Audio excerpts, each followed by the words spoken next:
¿Cómo están mis queridos no pertenecientes? Pues bienvenidos una vez más a Desde el Alma y pues hoy me siento muy gustosa porque nuevamente nos acompaña el doctor Alejandro Águila Tejeda, quien actualmente es el presidente de la Red Mundial de Suicidólogos y es el fundador y director del Instituto Hispanoamericano de Suicidología AC y pues también fue mi maestro en dicho diplomado.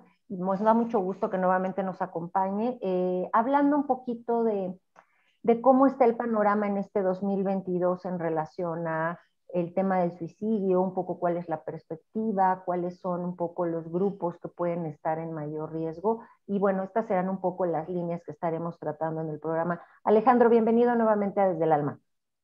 Muchas gracias, Miriam. Un gusto nuevamente estar contigo y con toda la gente que pues sigue tu canal, que cada vez son más, con muy buenos temas que has podido aportar a esta parte pues de la salud y salud mental.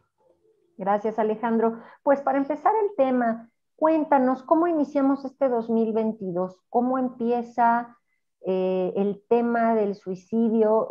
Sé que cada cierto número de periodos se sacan estadísticas de cuánta gente tiene determinado número de muertes, no sé, por depresión, por suicidio. En el caso del suicidio, ¿ha seguido a la alza este tema o ha habido alguna disminución? ¿Seguimos igual? ¿Y qué grupos son los que se están viendo más afectados ahorita que iniciamos este año? Mira, el INEGI hasta el día de hoy todavía no ha hecho su informe anual, que debería ya de hacerlo, sobre todo haciendo un corte de lo que ocurrió en el 2021, que es un segundo año con ya el COVID y por supuesto que se incrementaron muchos suicidios y situaciones también como depresión, ansiedad, estrés, burnout, y es preocupante todo esto que está alrededor, por supuesto, del COVID.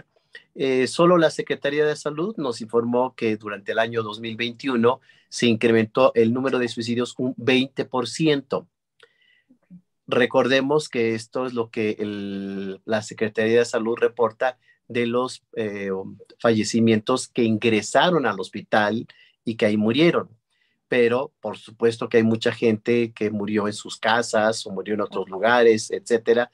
Entonces, yo podría decir que es mucho más de ese 20% que nos reportan como número registrado, pues. Lo que sí encontramos y nos preocupa muchísimo respondiendo a tu pregunta en el 2022, ¿qué pasa? A nivel pronóstico, sabemos que se va a incrementar el número de depresión. ¿Qué pasó? Pues obviamente durante estos 2 años del COVID se presentaron muchos duelos de todo tipo, no nada más por muerte de un ser querido. Sí sabemos que hay familias que todos murieron, entonces hay una serie de duelos allí muy fuertes, en donde mucha gente perdió por varios lugares, varias líneas de familiares, personas muy queridas, personas cercanas, personas que en las que vivían o no vivían con ellos. También amigos, compañeros de trabajo, e inclusive pues gente que sabemos que aunque no los conociéramos, pues murieron muchísimos, ¿no? Del medio artístico, que eso lo publican en todas las televisoras y redes sociales. YouTube y demás, por muchos lugares. Entonces, depresión, ansiedad, duelos, es lo que esperamos para el 2022 y es lo que los especialistas en salud mental tenemos que prepararnos para dar una atención adecuada. Al final, con mucho gusto, yo les compartiré durante este tiempo de la pandemia, que yo también tuve que estar encerrado, pues hicimos un libro que se llama Duelos en tiempos de pandemia. Se los vamos a recomendar porque es una investigación muy seria de fondo en donde hablamos exactamente cómo se tuvo que transformar la forma en cómo enfrentamos los funerales, claro, cómo enfrentamos los entierros o que no se podía inclusive enterrar, y la situación de no ver a nuestros familiares al momento que ingresan ya al hospital. Mucha gente ya al ver que su ser querido entra al hospital, pues ya no lo vuelve a ver. claro, sí, por todo este Entonces, tema de mantenerlos aislados por protección, ¿no?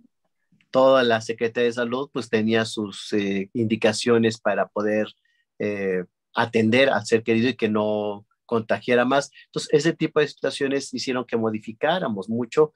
Tú sabes, aquí en México lo importante que es todo el proceso funerario, Ah, las misas, el velorio, todos los son rituales, rituales, todos los todos los rituales. rituales, exactamente. Pues eso se tuvo que transformar y se tuvo que adaptar la gente. Entonces muchas personas sintieron como que no había despedida, como que no había un adiós, como que no estaban haciendo lo adecuado para su ser querido. Entonces todo esto lo planteamos en el libro, insisto, con mucho gusto lo compartiremos al final de la Claro. plática. Y pues poblaciones vulnerables. Les va a sorprender, Miriam, y a mí me sorprende y me impacta y me duele porque no solo la población de la tercera edad, que es personas que vivieron más fuerte el COVID por su sistema inmunológico, jóvenes que pues también por esta situación de encierro, de crisis, de adaptación a esta pandemia que nos cayó a todos de sorpresa, el sector médico y paramédico, Miriam, está fuertemente afectado Claro. por el burnout, que es el agotamiento crónico, por la desesperación y desesperanza. Tú como alumna de suicidología sabes que hay desesperanza en todo suicida por el número de muertes debido al trabajo que hacían las personas en los hospitales y muchos suicidios. Sí, además estás hablando de una población que desde que inició todo este tema del COVID, pues estuvieron en pie de guerra todo el tiempo, ¿no? O sea, porque al final justamente es toda esta área médica quien estuvo al frente en riesgo constante y pues que le ha tocado ver todo el tiempo la muerte, ¿no? Y de mucha gente que probablemente quisieron y no pudieron salvar. Evidentemente, ya sabemos que es una población que tenía un riesgo importante porque es una profesión muy demandante, ¿no? Los horarios que manejan, el hecho de tener en sus manos la vida o la muerte de una persona, etcétera.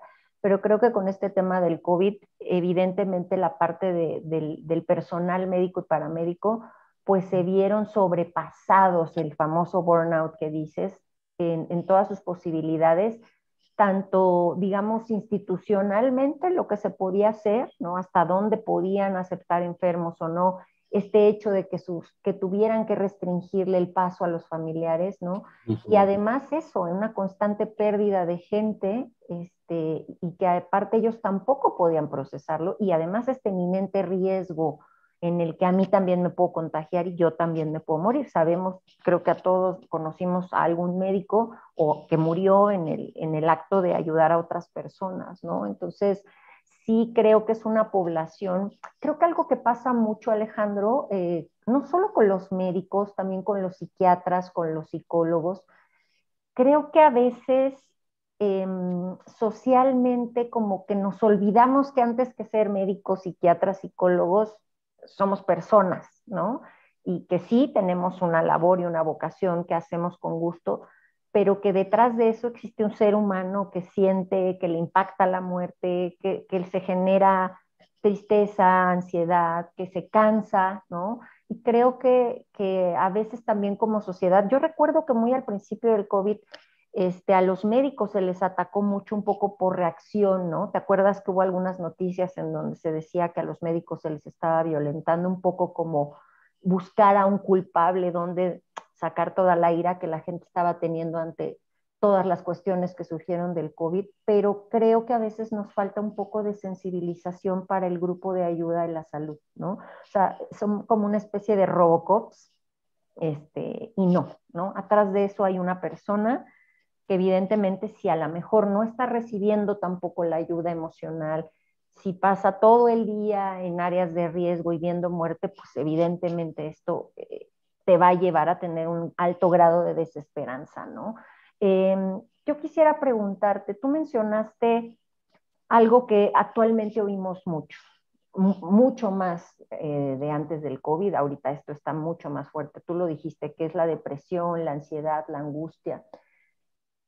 ¿Cómo podría una persona, sin caer en una paranoia o en una exageración, hacer una especie como de autotesteo para decir si mis niveles de depresión están altos o de algún ser querido, o si los niveles de ansiedad o de angustia que está viviendo mi hijo, mi esposo, mi pareja, yo mismo, yo misma, me está rebasando. ¿Cuál? Fíjate que aquí hay que destacar algo importante. Tú, yo y toda la gente que nos hace el favor de vernos y de escucharnos, el mundo entero, perdimos algo. Perdimos la salud, perdimos la libertad, tuvimos que adaptarnos a cambio. Entonces, detrás de toda depresión hay pérdidas. Por eso es tan fácil caer en una depresión. Y qué bueno que lo preguntas, porque ahí es necesario que la gente sepa que hay 20 síntomas, los más frecuentes que establecen los manuales respecto a cómo detectar la depresión. Yo les voy a mencionar los tres más comunes. Mucho ojo, si hay alteraciones en el dormir, que la gente duerma mucho o duerma poco. Cualquiera de las dos va a afectar enormemente al individuo. Ya los neurólogos se han cansado de hacer investigaciones, estudios. Si la gente no duerme el tiempo necesario de acuerdo a la etapa de desarrollo, estoy hablando bebés, adolescentes, o bebés, niños, adolescentes, adultos y tercera edad, que necesitamos diversos tiempos de dormir para recuperar y para reparar el cansancio del día. Dos, si hay alteraciones en la alimentación. Cantidad de gente, Miriam, durante la pandemia engordó. Cierto. Sí, Y no pues nada más eso era de porque que te llevan la cerraron los comida a tu gimnasios. casa, exacto, ¿no? La cantidad de coma, no hago la misma actividad, ya no salgo, ¿con qué lleno mi ansiedad? Comiendo. Exacto. Sí, entonces, mucha gente empezó a comer, sobre todo comida chatarra, por supuesto a engordar y por supuesto a deprimirse. Claro. Imagínate cómo es ese ciclo, ¿no? Ansiedad, tensión, encerramiento, engordo, me deprimo. Bueno, son las cuestiones más frecuentes. Y tercero, que hemos visto mucho es la anedonia. Es la incapacidad para disfrutar cosas, para gozar lo que antes se tenía de disfrute, etcétera. Yo a muchos de mis pacientes que empecé a verlos vía Zoom, les comentaba, es que tiene que ocupar su mente y su tiempo en cosas que les gusten, que les interesen, aprovechen, hay clases de inglés gratis, que te gusta tocar la guitarra, un instrumento es gratis, ahorita la internet nos ofrece muchísimas cosas, visiten museos, vean países, tutoriales, libros, audiolibros, bueno, todo lo que nos ofrece internet, entonces la intención es que se ocuparen. Pero si una persona no duerme bien, no come bien y empieza a tener ese desgano por la vida, es preocupante. Y normalmente la mayoría de los manuales nos hablan que si esto ocurre más de 2 semanas, allí tenemos que buscar la ayuda profesional porque podemos caer en un estado de depresión profunda y es más complejo salir de ella. Fíjate que esta parte del disfrutar es algo que creo que vimos mucho en el confinamiento. Precisamente creo que tú lo dices bien, perdimos todos la libertad de hacer nuestra vida como la hacíamos antes. Simplemente ya el tener que ponernos un cubreboca para salir a la calle, para entrar a cualquier lugar, ¿no? El ya no poder, algo que yo considero bien importante, sobre todo en sociedades latinas como la mexicana, donde somos gente de mucho contacto físico, esta cuestión de ya no nos podemos tocar, ¿no? De ya no podemos abrazarnos, de besarnos, de esta cercanía que nos era como tan cálida y ahora todo es como pues como de lejitos y primero te pido permiso y a ver si no te incomodas, ¿no? Creo que esta no es nuevamente, ¿no? El tema del suicidio, el tema de las cuestiones de salud mental, por lo general suelen ser multifactoriales y evidentemente todo lo que es post-COVID ha sido esto, ¿no? No es un elemento, son varios que sumados evidentemente nos llevan a tener pues justamente estos incrementos de los que estás hablando ya, porque además se suman cosas muy fuertes a nivel económico, por ejemplo, de todos los rezagos que existen en las economías del mundo a partir de que tanta gente ya no pudo sostener sus negocios, obviamente hicieron cortes de personal, en fin, ¿no? O sea, ha sido, creo que globalmente un antes y un después, evidente. Tiene que haber, como mencionas que lo hablas en el libro que hiciste sobre el duelo, en efecto tiene que haber una transformación de las formas en las que vivimos la muerte, en las que vivimos la pérdida, en las que vivimos nuestros rituales para despedirnos, pero todavía las generaciones eh, que lo estamos viviendo nos cuesta, ¿no? Quizás sobre todo los que ya somos, digamos, como de los 40 para arriba, porque estamos muy hechos todavía a la antigua, ¿no? O sea, nos hemos adaptado a las redes sociales, nos hemos adaptado al mundo digital, a ser cibernautas, pero todavía existe mucho esto de hacer las cosas pues, como las conocíamos. Y evidentemente hay una resistencia al cambio, ¿no? De sentir que nos falta esa convivencia para despedir a alguien, de sentir que nos falta ese apapacho, de sentir que nos falta esa cercanía. Y es una adaptación, ¿no? A final de cuentas es un proceso que nos va a llevar tiempo. Ahora, yo quisiera preguntarte algo. Por ejemplo, en la red de suicidólogos y en general las acciones que se están tomando a partir de instituciones educativas como el INISAC, a partir de políticas que se pueden estar revisando, a partir de las áreas médicas, de salud, de toda la gente que se dedica al tema de la muerte, pero muy concretamente del suicidio, se están, no sé, generando algún tipo de prácticas preventivas. ¿Cuál sería un poquito la tendencia de intervención, al menos que esté en proceso o en ideación para poder contener un poquito estos incrementos que está habiendo en suicidio por temas de depresión, ansiedad, pérdida, etcétera? Tocas una palabra que necesitamos entenderla desde la parte clínica, la parte de investigadores que somos. Para poder tener una acción necesitamos investigar. Y realmente ahorita todas las investigaciones que están saliendo respecto a los efectos colaterales del COVID, efectos post-COVID, etcétera, son como avances que se tienen, pero necesitamos todavía saber, falta tiempo para cocinar todo esto, por llamarlo de alguna forma, y entonces hacer una intervención adecuada. Nosotros en la Red Mundial de Suicidólogos, lo que yo he solicitado a los 67 países que en este momento presido, que nos manden los informes de cómo está, pero los informes no oficiales. Sabemos que a veces maquillan mucho todo esto y tú y la gente que nos ve puede ver estos informes en nuestra página. En la página tenemos una sección especial de la Red Mundial de Suicidólogos en donde estos 67 países nos empiezan poco a poco a enviar la información desde lo que se ve en los consultorios, en el sector salud, en los hospitales, en el ámbito, cómo se vive, ¿no? Más allá de las cifras que oficialmente se puedan manejar, como tener este enfoque más humano, más personalizado, y yo creo que esa sería nuestra aportación por parte de la red, sumado a que de varios países les vamos a compartir la información. Se están haciendo congresos, coloquios, simposios, encuentros y muchas actividades científicas.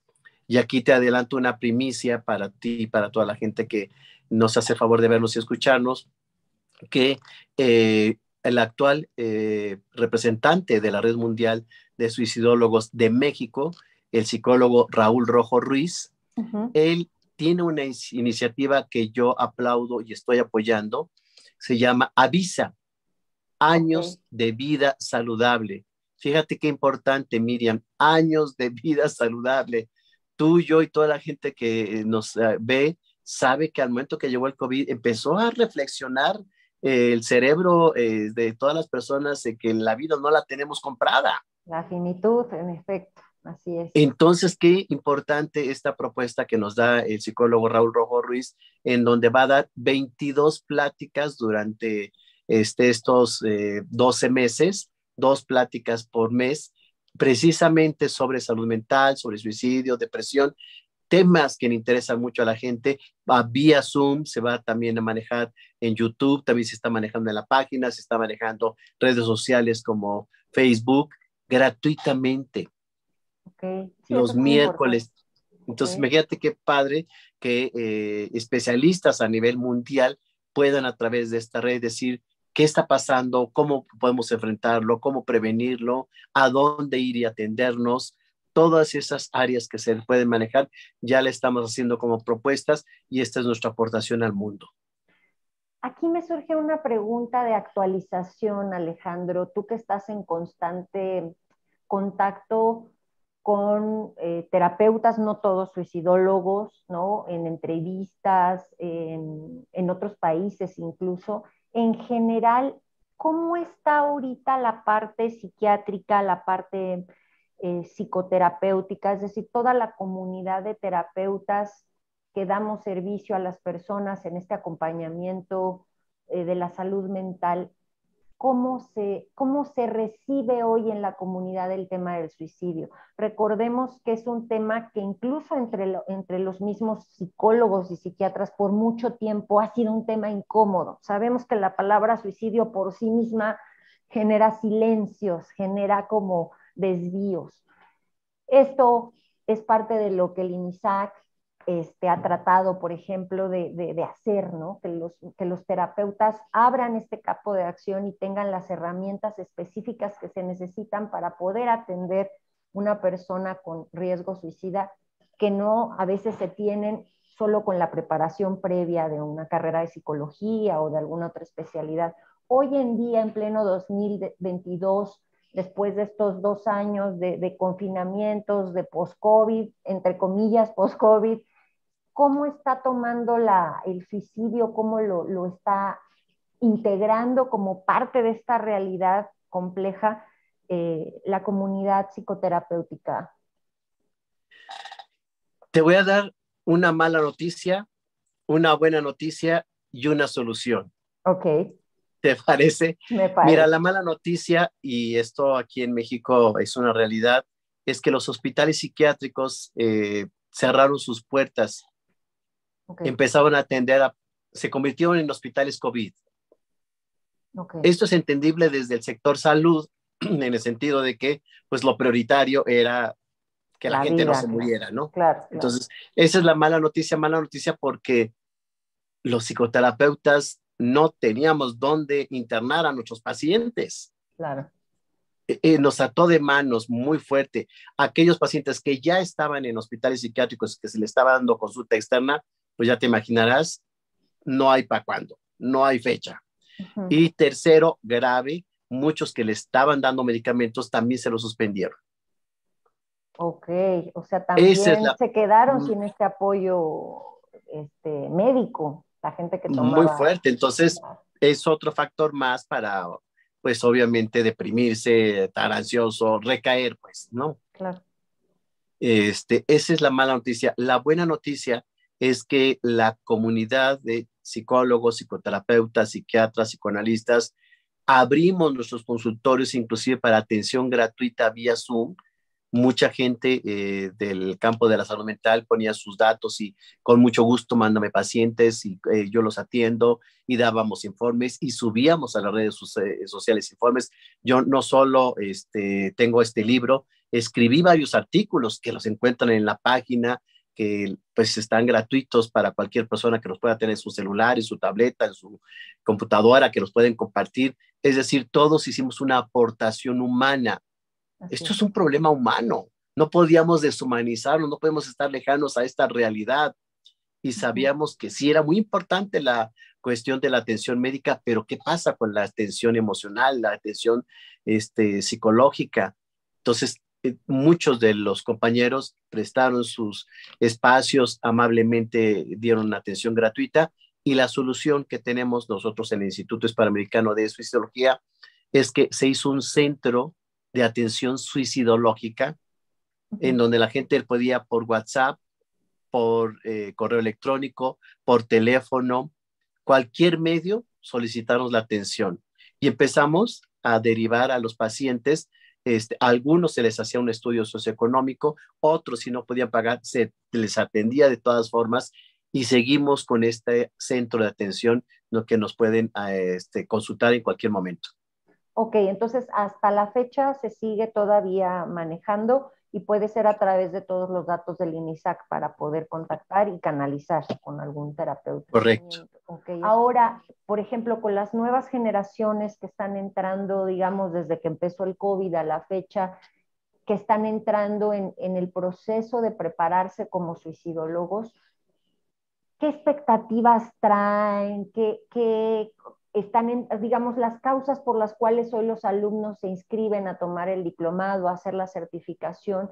¿De dónde surge la necesidad? Sé que los diplomados que se dan en el INISAC no solamente es para la comunidad psicoterapéutica, sino para otras áreas independientes, pero pregunto muy concretamente sobre esta área de la psicoterapia, porque lo que yo sigo percibiendo un poco, menos quizá de hace 3, 4 años, todavía es este tema como el tema incómodo, ¿no? O sea, el suicidio es como el hermanito incómodo de la muerte, ¿no? Es incluso una palabra que puede sonar más fuerte que la muerte misma por el hecho de que sea un acto decidido por la persona. Eh, y te pregunto esto porque es evidente que tanta gente está solicitando apoyo psicoterapéutico, pero a mí lo que me preocupa y me ocupa es qué tanta de esta población que hoy ofrece sus servicios para apoyar y acompañar a una persona que puede estar en un riesgo de suicida, realmente tiene las herramientas para poder ayudar y no incluso convertirse en un factor más de digamos, que propicie o genere el riesgo de que esa persona, si estaba en la ideación, lo lleve al intento o incluso a un suicidio consumado. O sea, a mí me preocupa mucho esta sensibilización que se esté dando, que se esté moviendo por parte de la comunidad psicoterapéutica. Yo intuiría que a lo mejor con este tema del COVID, que evidentemente se sabe que mucha gente murió, se suicidó, etcétera, habría más interés. Pero, por ejemplo, tú lo notas en la gente que se inscribe, en la gente que pide informes, en el perfil de la gente que sean psicólogos, psiquiatras, ¿hay este interés o todavía permanece en cierto área de la comunidad como no necesito aprender de suicidología, mis herramientas están perfectas, yo puedo intervenir con lo que sé? ¿Qué tanta apertura puedes percibir en el ambiente psicoterapéutico? Aquí hay que aclarar algo muy importante para la gente. El ser psicólogo no te hace suicidólogo. Así El es. ser psicoterapeuta no te hace suicidólogo. El ser psiquiatra no te hace suicidólogo. El ser psicoanalista no te hace suicidólogo.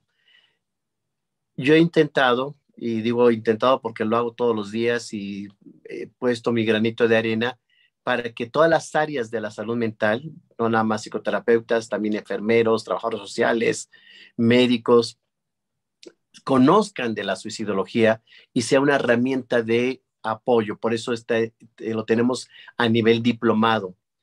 Claro. ¿Qué pasa? Respondiendo a tu pregunta, afortunadamente o desafortunadamente, ahí podemos verlo desde los dos puntos de vista, la necesidad que tiene ahorita el especialista de psicoterapeuta de atender pacientes con riesgo de suicida, que se ha incrementado ya muchísimo, los ha hecho que volteen a ver dónde estudio, dónde me preparo. Ok. Y ahorita ya no tengo yo como Alejandro Águila, que antes lo hacía cuando iniciamos el instituto, de ir a tocar puertas a los hospitales, a las universidades, a los institutos. Oiga, yo hice un instituto para la prevención de suicidio, estoy certificado, damos unos diplomados preparando a la gente. No, ahorita la gente nos busca, nos llama. Qué bueno. O sea, la Y misma tenemos ya, necesidad de herramientas los está haciendo buscar la especialización. esa es, Claro, diga, mala noticia de que la necesidad claro, haga voltear a ver el requerimiento de especializarse, y la buena noticia es que sí, cada vez más especialistas del área ven la gran necesidad de atender a una persona suicida, pero con herramientas, con claro. elementos. Tenemos en el instituto nuestro diplomado base, que es Introducción a la Suicidología. Tenemos un curso de intervención en crisis. Inclusive, si eres especialista y tomaste estos dos, ya puedes certificarte, porque también Claro. lo tocas y es muy importante que la gente que atienda a suicidas sea gente profesional. Así Por es. eso tenemos el currículum de las personas, los requisitos, y que al momento de que se certifican con una preparación que hacemos de 3 meses, todo un examen con suicidólogos internacionales, sepa quien va a atenderse con un suicidólogo que tiene el respaldo del Instituto Hispanoamericano de Suicidología, de la Red Mundial de Suicidólogos y del currículum. En nuestra página pueden ver la foto, pueden ver el currículum y sobre todo la certificación, que esto puede darle a la gente seguridad porque es un tema muy delicado. Pues como dices, Alejandro, digamos que mal que sea por una cuestión de necesidad que los especialistas en el área de la salud mental y áreas interdisciplinarias estén acercando por este motivo a especializarse, pero por otro lado, enhorabuena que ya están dándose cuenta que justo lo que dices, tener un antecedente, una preparación previa no te da la sensibilidad y la técnica que se requiere para poder atender muy específicamente a una persona que llega en una situación de riesgo suicida y que requiere ciertos elementos adicionales a lo que ya cada uno trae en su área, ¿no? Entonces, y Alex, ya para acercarnos al cierre del programa, brevemente me gustaría, por favor, si comentas ahorita qué diplomados o especializaciones están abriendo en los próximos meses para que la gente interesada pueda contactarse. Evidentemente yo pondré los datos en pantalla para que los puedan contactar. Y también si nos puedes hablar un poquito de este libro y cómo lo puede conseguir la gente, este libro que hiciste en relación al duelo en tiempos de COVID. Con muchísimo gusto, Miriam. Fíjate que estamos muy orgullosos porque pues el instituto ha crecido exponencialmente. Tú sabes que en diciembre del año pasado cumplimos 10 años de existencia, sí, lo cual nos enorgullece mucho, y esto nos ha llevado a tener un posicionamiento de primera línea en el campo de la salud mental, sobre todo en el área que nos especializamos, que es la suicidología. Tenemos ya a la generación 24, acaba de empezar hace una semana, todavía se pueden inscribir, esto lo encontrarán el póster en nuestra página www.suicidología.com.mx, pero orgullosamente estamos también en Costa Rica. Sí. Vamos a abrir en España, que me parece muy importante porque es la puerta de entrada a Europa. Claro. Y España tiene un serio problema de suicidio mucho mayor que México, porque ya es el número 1 de suicidios en adolescentes. México, recordemos que es el segundo lugar, entonces sí es un espacio, un lugar con gente que está muy interesada para que allá en España podamos impartir el diplomado, ahorita vía Zoom. Y tenemos, por supuesto, intervención en crisis, suicida, que es una parte ya profesional para quienes son del campo de la salud mental. También vamos a abrir escuela para padres. Recordemos que los jóvenes hoy en día, los niños, tienen una mentalidad diferente y hay necesidad de una educación y una formación diferente. Claro. También una que es para especialistas, calidad de atención para adolescentes en situaciones de vulnerabilidad. Y son investigaciones que se han hecho con especialistas que trabajan con adolescentes. Entonces, este diploma es muy interesante porque derivado de ello se hacen investigaciones. Nos ha resultado muy bien, lo iniciamos en Ciudad Juárez y ya lo vamos a tener aquí en la Ciudad de México. También logoterapia, tanatología, que son nuestros complementos para la suicidología, y pues nuestro trabajo, diríamos, con el que nos coronamos, que es la certificación, que esto se hará ya en mayo. Recordemos que son especialistas suicidólogos internacionales de Argentina, de Uruguay, de Perú, de España, de Colombia, de Costa Rica, de Guatemala. Entonces, están gente que de alto nivel, personas que han trabajado toda su vida en la suicidología y pues nos hacen el favor de impartirnos clases y preparar y profesionalizar a la gente para una adecuada certificación. Y pues respondiendo a inquietud y como lo prometimos, aquí está, espero que se pueda ver. Pero si nos puedes hablar un poquito de este libro y dónde lo consigue la gente que le interesa. Este libro, que se llama Duelos en tiempos de pandemias, está realizado por, para mi gusto, una de las mejores y más prolíficas escritoras de tanatología, Mari Carmen Castro, quien tiene mucha experiencia en el campo, 18 libros escritos con respecto a tanatología, y platicando, porque somos amigos, y así en una charla de tarde, me dice: Alejandro, es que los duelos son diferentes, ¿por qué no escribimos algo? Entonces empezamos a armarlo, a conjuntarlo y lo edita el Instituto Hispanoamericano de Fisiología. Lo encuentran allí en nuestras instalaciones o nos escriben y los mandamos. El libro cuesta 300 pesos y pues nada más es más el envío hacia el lugar donde quieran que se les haga llegar. Pero es un libro tan interesante donde el primer capítulo que tuve el honor de hacer, explico cómo se vivió otras pandemias. Y créeme que fue mucho peor de lo que lo estamos viviendo hoy en día. Hoy tenemos internet, tenemos tecnología, tenemos avances médicos, profesionales de conocimiento, epidemiólogos. Es una visión muy diferente, a pesar de que nos quejemos y no nos guste, no es lo mismo que en otros, y esto lo van a encontrar en el primer capítulo, y así cómo afrontar el duelo, cómo hacer rituales diferentes para entonces procesar y trabajar un duelo. Van a encontrar muchas cosas interesantes. Yo lo recomiendo mucho porque pues duelos los vamos a tener a lo largo de la vida y ahora son diferentes. Alejandro, pues no me queda más que agradecerte tu presencia, el que nuevamente estés en el canal. Ya teníamos un ratito de no poder hacer programa por no coincidir en horarios y demás, pero esperemos que este año podamos retomar pues todo el seguimiento que se le vaya dando justo a todo esto que nos vas comentando. Y yo dejo todos los datos del INISAC para que la gente interesada, ya sea por el libro, por alguno de los diplomados, o incluso quien ya haya hecho el diplomado en suicidología y quiera certificarse, pues lo pueda hacer. Y bueno, también a la gente que requiera algún apoyo en tema de riesgo suicida, pues que se pueda acercar, como bien dijiste, a través de todas las redes, ya sea correo, WhatsApp, Facebook o directamente a través de su página, pues para ser canalizado con algún especialista en esta área que los pueda atender. No me queda más que agradecerte. Muchísimas gracias por haber estado aquí.